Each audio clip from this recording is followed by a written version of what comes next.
Y aprovecho la oportunidad para saludar la presencia aquí del alcalde de Tetela del Volcán, Javier Montes Rosales, que viene acompañado por el secretario del ayuntamiento y están aquí invitados por el diputado José Francisco Coronato Rodríguez. Bienvenidos a la sesión.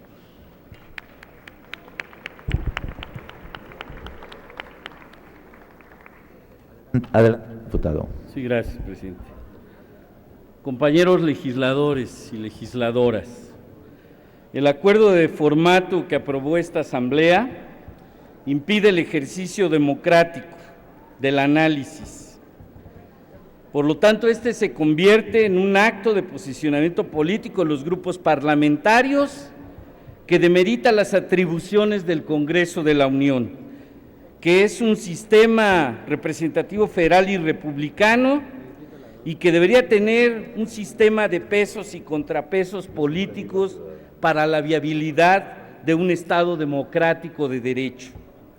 Por lo que en decoro del Poder Legislativo, los invito a reflexionar sobre la necesidad del análisis objetivo e imparcial del informe que hoy se comenta. Siguiendo el formato que se ha impuesto y atendiendo al sentido común, para resolver un problema es necesario conocer sus causas y tener una percepción real del mismo. Oficialmente se presenta una imagen de la administración pública que deviene en la falsedad, en el ocultamiento, en la complicidad con un periodo presidencial opaco y corrupto que vulneró derechos fundamentales de millones de mexicanos. Si consideramos que la demagogia se manifiesta a través de falacias como la que se presenta en los argumentos que no tienen lógica, así como la adopción de premisas evidentemente inaceptables o bien la manipulación del significado de las palabras en la construcción del discurso, entre otras, resulta que el contenido del informe del Ejecutivo Federal presenta a esta Asamblea encontraremos diversas manifestaciones de demagogia. No atiende a los principios de objetividad y certeza al segmentar información estadística y de los programas y acciones realizadas por las distintas secretarías y dependencias del gobierno federal. Omite los antecedentes, el contexto social, económico y político en que se realizan dichas acciones y presenta un discurso neutro que impide la seguridad y certeza de los hechos e información con los que da cuenta. Premisas falsas conducen a conclusiones falsas, señala el Ejecutivo Federal y cito una parte textual. A fin de alcanzar un México en paz, el Ejecutivo Federal se ha fijado como prioridades fortalecer la gobernabilidad democrática del país y mejorar las condiciones de seguridad de la población. En este primer informe destaca las acciones realizadas por el Gobierno de la República para responder a las demandas ciudadanas y los desafíos de nuestro tiempo en un contexto de legalidad, estabilidad y democracia. Para alcanzar un México en paz, no se informa el estado en el que se ejerce la administración pública federal, no existen datos oficiales objetivos que permitan conocer las dimensiones de la inseguridad y consecuentemente ingobernabilidad que existe en la mayor parte del territorio nacional. El Ejecutivo Federal y su administración no han sido capaces de atender las demandas de la mayoría de la población y por obviedad del tiempo concedido solamente enumero unas. Esto de las elecciones locales del 2014. Como estrategia en el informe se hace mención del diálogo respetuoso y constructivo con los poderes de la Unión, con la ciudadanía, sus organizaciones y las fuerzas políticas. Discurso que se contrapone con los hechos. Las elecciones del pasado 7 de julio en 14 entidades del país, primeras de este sexenio en la cual el PRI ha regresado al poder, demostraron los alcances y deficiencias del sistema electoral en las entidades.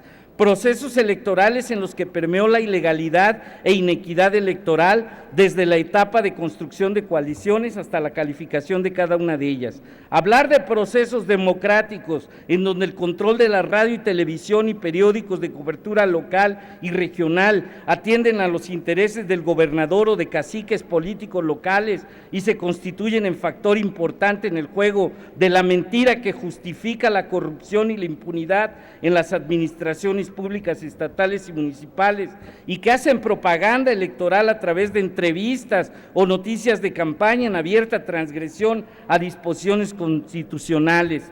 Corrupción que irrumpió en las resoluciones de los órganos jurisdiccionales locales que legalizan los actos de las autoridades electorales locales para dejar intocados los cacicazgos políticos locales. En los 14 procesos electorales locales fue evidente el clima de violencia y denuncias en que se desarrollaron. El PAN a nivel nacional fue un actor activo que denunció irregularidades en los procesos de organización y en el condicionamiento de los órganos electorales locales a los intereses de los gobiernos estatales, de las denuncias en el uso y abuso de programas sociales, activismo de protesta acotado por el Pacto contra México. Después del adendum se callaron, y de los 11 compromisos relativos a los procesos electorales no revirtió ni frenó el uso de los aparatos gubernamentales y recursos públicos para garantizar el triunfo del PRI en la mayoría de los estados. ¿Dónde quedó el compromiso para garantizar procesos democráticos y equitativos que respetarían la emisión del voto libre, secreto, directo y personal? ¿Qué resultados tuvo la denuncia del uso político de los programas de la CEDESO que presentaron los partidos políticos en la Comisión Plural Nacional de Preservación, etcétera, etcétera, en la ignominia? Esto es por señalar ejemplos, podemos hablar de Durango, Veracruz, y todo eso está muy plasmado. En relación a las personas desaparecidas, en febrero del 2013, Elías Limón habló de que hay un registro de más de 26,000 personas no localizadas, de las cuales cerca de 21,000 están relacionadas con alguna averiguación previa, acta circunstanciado, carpetas de investigación, y 5,000 se encuentran presentes de validación de datos, omisiones, datos obtenidos al mes de diciembre del 6 a noviembre del 12 en el CENAPI, que depende de la PGR. Existe una demanda ciudadana que exige información de padres, madres, hijos que se encuentran desaparecidos.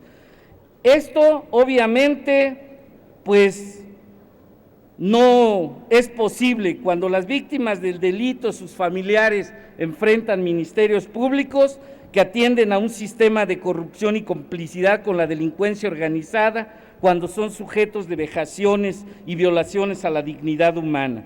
A la demagogia del compromiso que públicamente realizó el secretario de Gobernación de atender a los familiares a través de la unidad especializada de búsqueda de personas desaparecidas. ¿Cuál es el estado que guarda el supuesto Registro Nacional de Personas Desaparecidas? ¿Cuáles son los resultados de las investigaciones que sobre cada uno de los casos realiza la PGR y las procuradurías locales de los estados? ¿Cuál es la respuesta a los ciudadanos que buscan a sus familiares en dependencias burocráticas que evaden una atención inmediata y con respeto a la dignidad humana de los familiares de la víctima?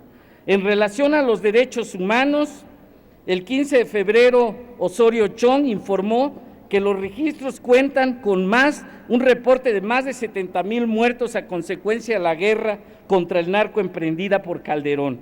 Manifestó que en la administración de Calderón había descoordinación y falta de coordinación entre las dependencias, por lo que no cuenta con un conteo más preciso, no solo sobre la cifra de muertos, sino desaparecidos. 70,000 muertos que son borrados de las acciones del Ejecutivo Federal. Esta es la protección de derechos humanos que señala el Ejecutivo Federal. ¿Qué responsabilidad se establece para el gobierno de Felipe Calderón por parte del gobierno de Peña Nieto? ¿Qué atención se proporciona a los familiares de más de 70,000 muertos en la guerra de Calderón? ¿Ha cambiado el panorama de inseguridad? Evidentemente esto no existen cambios sustanciales en la política anticrimen y se pretende borrar de la memoria la consecuencia de políticas y estrategias de seguridad permeadas por la complicidad y la corrupción.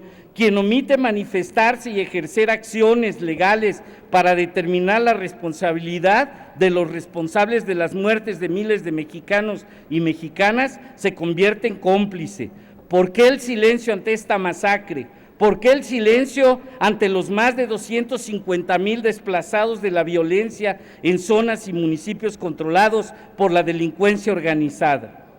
Evidentemente vivimos en una sociedad del miedo miedo que se produce y reproduce por la estrategia de comunicación del gobierno federal y de los medios de comunicación, quien a través del juego del discurso demagógico pretenden evadir una realidad que padecen millones de mexicanos que viven en extrema pobreza.